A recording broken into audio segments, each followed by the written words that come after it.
우리는 이번 주 기독교 신앙에서 가장 중요한 한 주간을 보내게 되었습니다. 오늘은 사순절 6번째 주일이며 동시에 종려주일 또는 순환주일이라고 합니다. 이 주간은 고난주간이 되고 목금토 3일을 성삼일이라고 합니다. 목요일 저녁에 예수님은 제자들과 유월절 식사를 하시면서 떡을 떼고 잔을 나누시면서 자신의 몸과 피를 기억하라 말씀하셨고 제자들의 발을 씻기시면서 서로 사랑하여라 이르셨습니다. 그 밤 겟세마네에서 기도하시면서 아버지의 뜻에 자신의 운명을 맡기시기로 결단하셨습니다. 곧 대제사장들과 종교 지도자들이 보낸 무장병들에 의해서 체포를 당하셨고 신문을 받으셨는데 이미 사형을 결정한 자들이 비난과 조롱조로 던지는 말과 행동으로서의 폭력이었습니다. 예수님은 그 앞에서 자신을 변호하지 않으셨고 결정적으로 대제사장이 당신은 그리스도인가? 라고 물었을 때 그렇다라고 말씀하심으로써 사형 판결을 초연하게 받아들이셨습니다. 당시 이스라엘은 로마의 식민 지배를 받고 있었기 때문에 사법권에 제한이 있었습니다. 율법에 따른 신성 모독자를 돌로 치는 사형법이 있었지만 실제 집행할 권한은 없었습니다. 로마 총독 빌라도에게 사형 집행을 요청해야 했고 로마의 사형법에 따라서 처형해야 했습니다.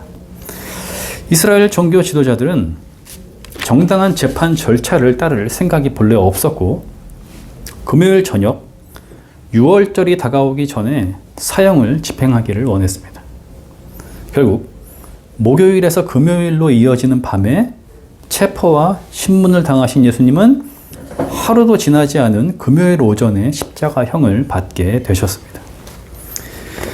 예수님의 십자가 좌우에는 죄수 2명이 함께 달렸는데 군인들은 오후에 일부러 다리를 꺾음으로써 스스로 몸을 지탱할 수 없게 만들어서 죽게 하였습니다. 예수님은 옆구리에 창으로 찔러서 죽음을 확인하였죠. 아마도 유월절을 앞두고서 하나님께 저주받은 나무에 달린 자를 그대로 두는 것이 불편하고 거슬렸기 때문이었을 것입니다. 신명기 21장 3절에 따르면 나무에 달린 자는 하나님께 저주받은 자라고 명시되어 있습니다.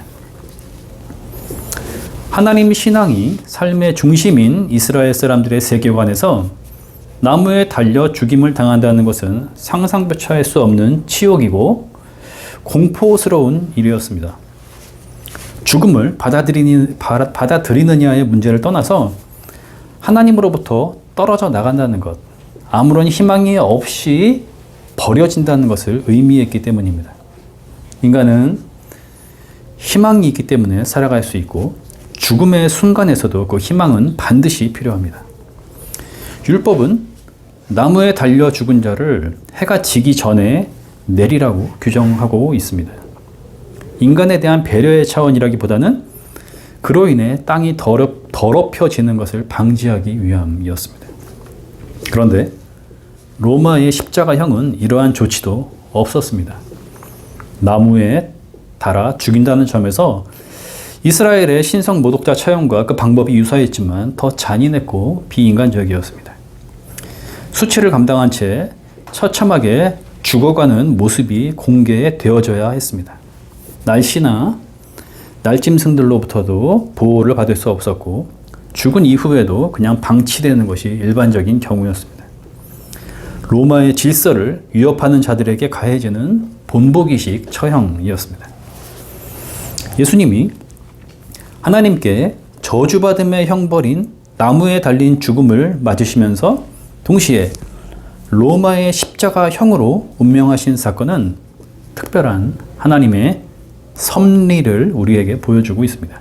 그것은 신성 모독자에게 내려지는 이스라엘의 종교적 차원의 처형이었으며 동시에 로마라고 하는 이방 세계에서 실패자에게 내려지는 정치적 차원의 처형이었다는 점입니다. 하나님의 이스라엘을 향한 심판이면서 동시에 이방 세계가 추구하는 성공에 대한 심판이었습니다. 이 말은 곧 예수 그리스도의 죽으심은 계약에 신실하신 하나님의 이스라엘을 향한 구원의 방식이면서 동시에 세상을 구원하시는 하나님의 방식이었다는 것을 의미합니다. 나는 너희의 하나님이 되고 너희는 나의 백성이 되라. 레위기 7장 23절, 에스겔 36장 28절 등에 언급되는 계약 사상은 성경의 중심 관점입니다. 이스라엘은 하나님을 계속 반역하였지만 하나님은 이스라엘을 향한 자신의 신실하심을 거두지 않으시고 때가 찼을 때 인간의 몸을 입으신 예수 그리스도로 자신의 백성의 땅에 오셨습니다. 하나님은 자신이 직접 한 이스라엘 백성이 되셔서 하나님과의 계약을 신실하게 성취하시기로 결정하셨고, 그 과정에서 의로우신 하나님은 이스라엘이 하나님을 향해 행한 반역의 대가를 스스로 감당하셨습니다. 그 대가가 곧 하나님의 심판이었습니다. 죄로 인한 고통, 죽음의 형벌이었죠.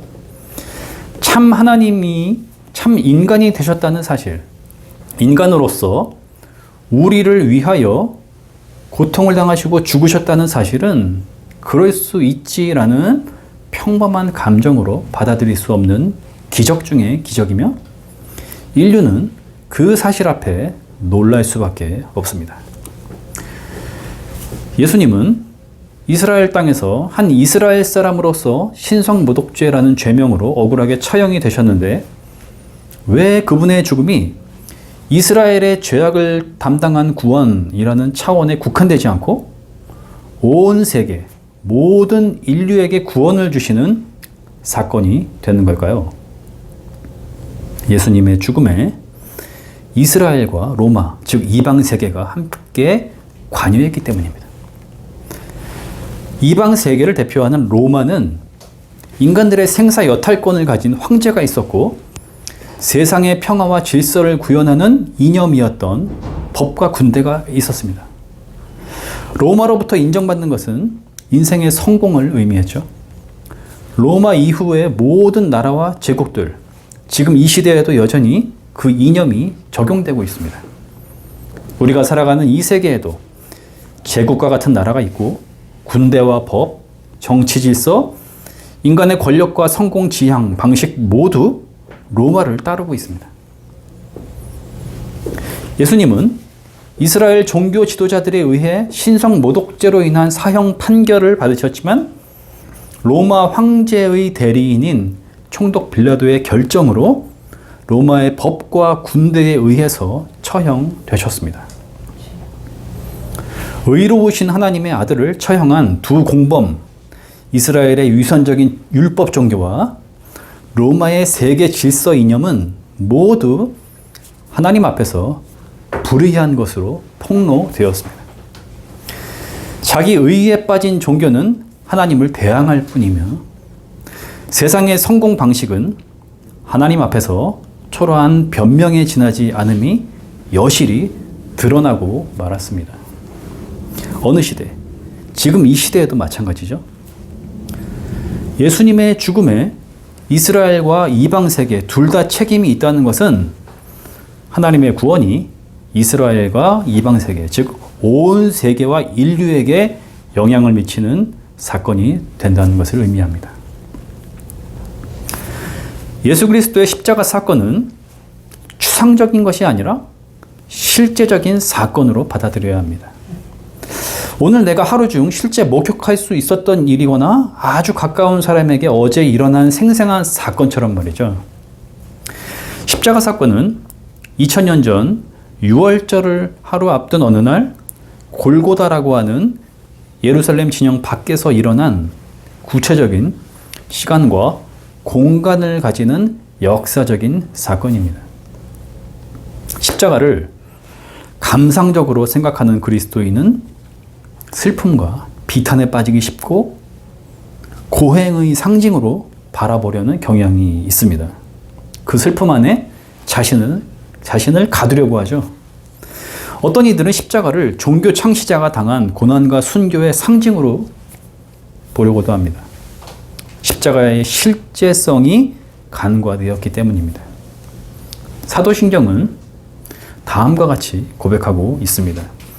주님은 본디오 빌라도에게 고난을 받으셨고 십자가에 못 박혀 죽으셨으며 장사 지낸 바 되셨다. 입니다.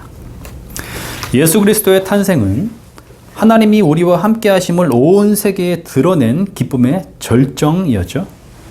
예수님의 자라심은 하나님의 사랑받는 자를 세상에 드러낸 시간이었고, 공생애는 하나님의 신실한 백성이 어떻게 하나님의 나라를 살아가는지 보여주신 축제의 날들이었습니다. 성경은 인생의 가장 행복한 때인 혼인잔치로 비유하였죠. 십자가의 예수님은 이 모습들을 그대로 간직하신 채 또 다른 한 인간의 전형으로 자신을 드러내셨습니다. 하나님께 반역함으로써 죄로 인한 고통을 받는 인간, 죽음의 형벌을 당해야 하는 인간으로 십자가에 달리시는 것이었습니다. 하나님은 아들 예수의 고난과 죽음에 함께 하셨지만 인간의 죄와 죽음을 대신 감당하는 자리에 떨어지신 아들의 고통에 침묵하실 수밖에 없었습니다. 십자가는 철저히 하나님이 우리를 위하시는 사건이었기 때문입니다. 하나님은 자신의 신성에 개의치 않으시고 육신을 입으신 한 인간 예수가 되시어 죄인의 자리로 내려가셨습니다. 죄인의 자리는 인간의 자리인데 하나님의 피조물로서의 본래의 자리에 만족하지 않고 감사하지 않으며 그 자리를 저버림으로써 떨어져 버린 자리였습니다. 인간은 스스로 하나님처럼 되려고 했고 자신의 삶과 세상살이를 마음대로 성취할 수 있다거나 좌지우지할 수 있다는 착각에 빠졌습니다. 죄인의 자리에 떨어진 인간은 한계에 내몰리게 되고 공포와 불안과 자신과 타인을 수단으로 여기는 비루함에 떨어지게 되었습니다. 자기에게 집중하느라 하나님, 곧 생명을 잊어버리고 잃어버린 인간은 모든 가능성들의 종말이며 자신이 어떻게 할 수 없는 상태에 갑자기 맞닥뜨려지는 죽음의 형벌을 피할 수 없게 되었습니다.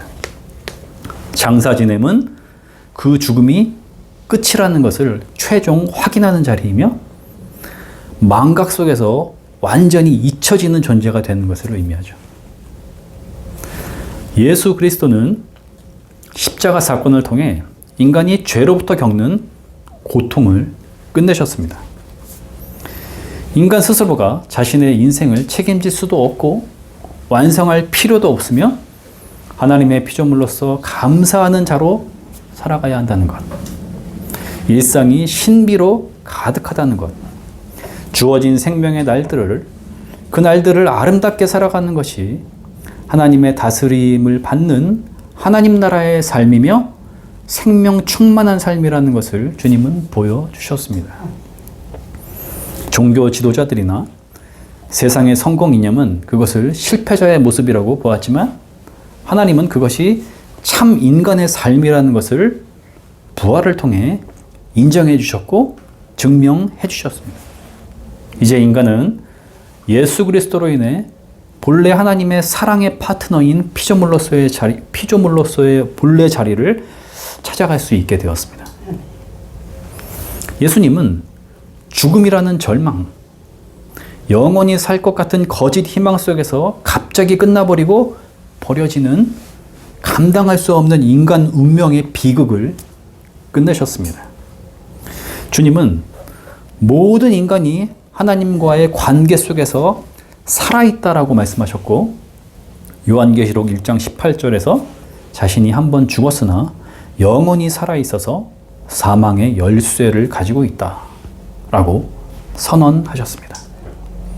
모든 인간은 절망의 끝인 죽음이 아니라 죽음을 통해 문이신 예수 그리스도를 통하여 생명으로 나아가게 된다고 말씀하심으로써 죽음으로부터 인간을 해방시키셨습니다. 예수님은 장사 지낸 바 되심으로써 죽음 이후 망각과 잊혀짐으로 끝나고 마는 인간의 비애를 끝내셨습니다. 모든 인간은 하나님 앞에서 결코 잊혀지지 않을 것이며 부활의 첫 열매이신 예수 그리스도를 따라 주님이 재림하실 때에 하나님과의 관계 속에서 보호받고 살아있는 인간은 주님처럼 부활의 몸을 덧입음으로써 생명의 완성을 이루게 될 것입니다. 이것은 모든 인류에게 주어지는 최고의 소망이며 복된 소식입니다. 십자가는 부활의 영광 안에서 바라봐야 하고 지나가야 하는 것입니다. 그리스도인은 슬픔과 비탄의 성금요일에 머물러 있을 수 없고 그렇게 해서도 안 됩니다. 이미 우리의 자리는 예수 그리스도께서 죄의 곤경과 죽음의 형벌을 감당하심으로써 죄와 죽음이 제거되고 소멸된 자리, 부활 너머에 있기 때문입니다.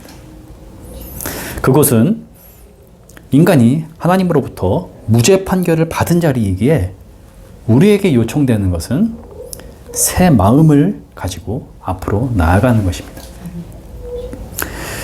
그 새로운 마음으로 나아가기 위해서 성금요일의 십자가를 되돌아 바라봐야 하는 것이죠. 죄 용서함을 받은 자만이 하나님이 그것을 위해 얼마나 큰 어떠한 대가를 치르셨는지를 그리고 그 은혜가 얼마나 값진 것인가를 진실하게 깨달을 수 있기 때문입니다.